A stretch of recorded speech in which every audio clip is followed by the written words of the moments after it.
If you've been following my channel for a while, you know that I have said that when it comes to the 7 deadly sins, I truly believe that greed is the deadliest one of them all, because though that one in particular can link to the other ones.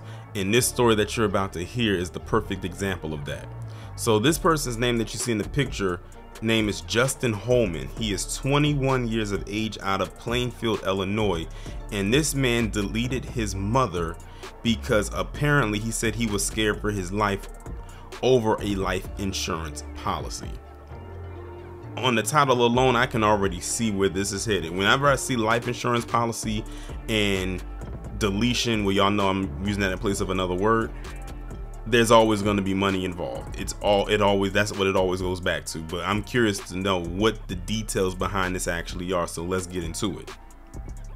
New details emerged this week after a suburban man was arrested in the shooting death of his mother.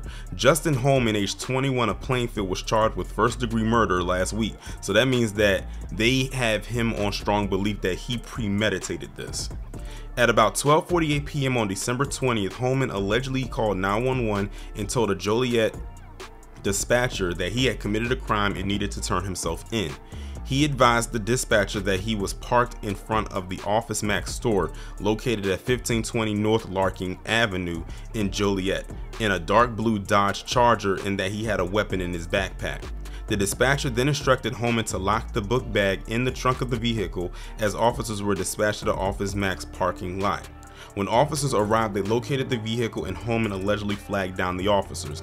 As the officers approached the vehicle, they instructed Holman to step out of the car, and he complied. The officers asked him for his name and patted him down for weapons. As they patted him down, Holman allegedly admitted to killing someone. One of the officers asked Holman if he had killed someone at his residence, and he allegedly said yes. Officers were then dispatched to his residence, which was located in the 6400 block of Langsford Lane in Plainfield, to conduct a welfare check. Upon arrival, officers could hear dogs barking inside the residence and eventually made forced entry through the front door. Inside, officers located a woman lying on the bed with no signs of life. She had a gunshot wound to her legs, and shell casings were found on the bedroom floor next to the victim. Holman was then transported to the police department, where detectives said he waived his Miranda rights. Holman allegedly told detectives that about 3 days prior, he got into an argument with his mother, who was identified as Bernadette Quasi, due to him not signing a life insurance policy. So I'm seeing now where this is going now on that part. He was probably thinking that his mother was trying to do something to him to get his life insurance policy, when that most likely wasn't the case. So in a way, without any pun intended on what I'm about to say, he jumped the gun. Holman said that his mother and father created an insurance policy for him that was for $1 to $2 million. Holman said he became suspicious that his parents wanted a life insurance policy for him because he did not have a job, kids, or a social life. He then stated that his father allegedly pressured him to sign the life insurance policy, but he then declined. When questioned about his mother's death, Holman allegedly said that he killed her because he was scared for his life and used the weapon that was located inside his car. You know what's so crazy? If he gets a good enough lawyer, he could probably one of two things: one, get a reduced charge, or probably walk away from this altogether, as crazy as that may sound, because it is kind of suspicious that they would try to take that life insurance policy out on him unless there's a more underlining meaning behind that. Detectives obtained a search warrant for his vehicle and allegedly found a firearm in a backpack in the trunk, as well as a magazine for the gun in the console of the vehicle. Holman then allegedly admitted to shooting his mother while she was in her bedroom. He also allegedly told detectives that he had blood on the shoes he was wearing when taken into custody. After shooting his mother, Holman allegedly told police that he contemplated committing suicide or turning himself in. While speaking with detectives, Holman also allegedly said that he took possibly 12 Alprazolam on December 19th and 20th, which he said were not prescribed to him. While investigating the fatal shooting, police spoke with Holman's sister, who said that their mother included her in an email that was sent to Holman. The subject of the email was titled 30-day notice to vacate the premises. The email allegedly said that Holman needed to vacate the home before January 19th, and if he did not comply, legal action would be taken. I'm telling you, the plot thickens. So now it's suggesting that, based on this email that was sent from the mother to the sister about him, it seems like there was an issue going on. Remember, he said that he got into an argument with his mother prior to this happening, but it was more about the insurance policy and him not signing it. So it was a big deal. And I find it also interesting too that he killed his mother, but he didn't kill his dad, because apparently the dad was trying to pressure him to sign it as well, unless the father wasn't home. That's the only other thing I think about it. So if the dad wasn't home, then the dad's life got spared, because he probably would have took him out too. Holman said he didn't see the notice, but that his mother told him about it. He told detectives that he didn't think she was serious about it. Holman's brother was also interviewed and allegedly told police that he wasn't surprised that Holman was allegedly responsible for the murder. His brother said it didn't make sense though, since Holman didn't own or have access to a firearm. He also said his mother and brother were constantly bickering back and forth, but there was never any physical violence in the past between them. And ironically, this is really, it seems to me that this is really all coming up because of that life insurance policy.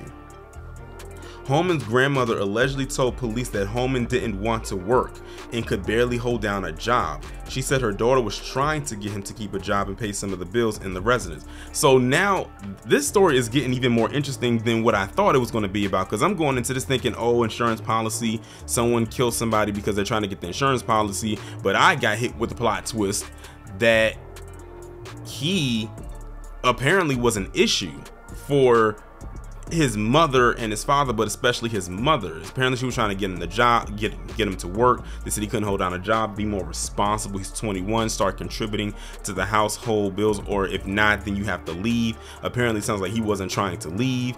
He was going against his parents' wishes, and apparently this topic of a life insurance policy came up. He got scared about it. He took his mother out, and now that we're getting statements from his sister, his brother, and now his grandmother that literally is saying that this guy pretty much was full of crap. It appears to me like he was the black sheep of the family. That's what is playing out to me. So you know what? Initially when I said that he may not be able to walk from this or anything like that, based on the first part, I spoke too soon. I take back my own statement right here. I retract what I just said. This guy, he's probably done. Especially if these statements that are coming from his family holds up, and then that email. Like, it just seems to me this guy's, his biggest problem is personal responsibility. That's what it sounds like to me. Failure to launch. It was a movie called Failure to Launch, and his life right now seems to me that that's what it's playing out like in real time. She said this made Holman mad and that it led to arguments between her daughter and grandson in the past few days. On December 19th, the grandmother said her daughter told her that Holman had stolen her anxiety medicine and had been drinking, so that would explain those pills that he was talking about. She also allegedly told police that her daughter had life insurance policy on all three of her children since 2018 and that Holman was upset about this. He allegedly told his mother that he did not want her to get any money if anything happened to him and to canceled his policy. Holman's mother allegedly told his grandmother that he had social disorders but never saw a doctor for it. It is also alleged that Holman's mother knew he had a gun and was instructed to get rid of it. A judge denied Holman's pretrial release and he will remain in custody, which is probably all for the best. Man, this was one whirlwind of a story, because I went into it thinking one thing, because you know when you see those words life insurance policy, you know that it's probably someone who's trying to take somebody out over it, usually to get the insurance policy. But this one was flipped on its head. This was one big plot twist. I was not expecting to read all of that. This guy literally is practically a monster in human form.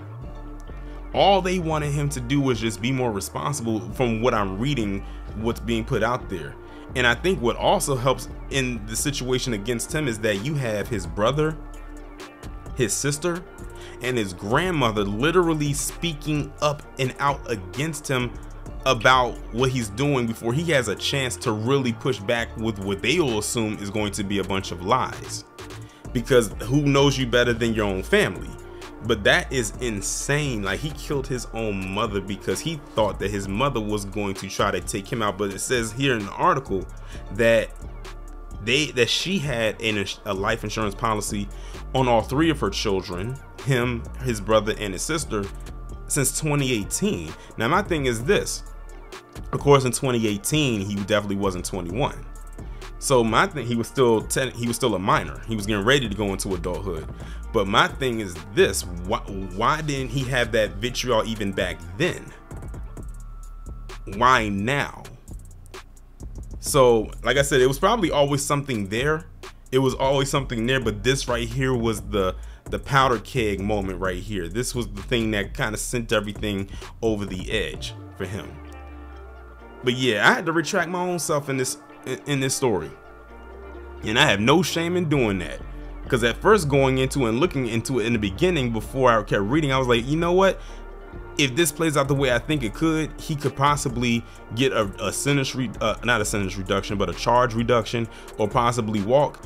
Like I said, I take it back. I don't think it's gonna change. I think they might be able to have them charges stick with him. Because whenever you think about something like a life insurance policy and deletion behind it, they are always going to lump that into premeditated murder, or, you know, murder in the first degree, because it's money involved. Usually whenever there's money involved and someone dies over it like this, then yeah, that means you planned that. But yeah, this is sad all the way around. It's crazy too. Like, this plays out the way I was reading it. I thought I was reading a movie script. I'm thinking like it's like one thing after the other. It just didn't stop. I thought it was going to be a rather short article, but that thing took me about 10 minutes to read, minus my extra bit of commentary in between. But damn. But it's just people out here who are like that. It's just, you know, it's unfortunate. He's 21. His life is done. He took out his own mother. Her life is over. She ain't coming back. And if these charges stick, he's going to jail for the rest of his life. That's murder in the first degree. I don't know if Illinois honors the death penalty or not. I don't see anything about a capital punishment, so I'm assuming that they don't. But if they did, they probably would go and look towards it. But at the very base, he's definitely, if he gets convicted, is going to be life, possibly without the possibility of parole. And if that is the case, then it is what it is. It will be more than well deserved.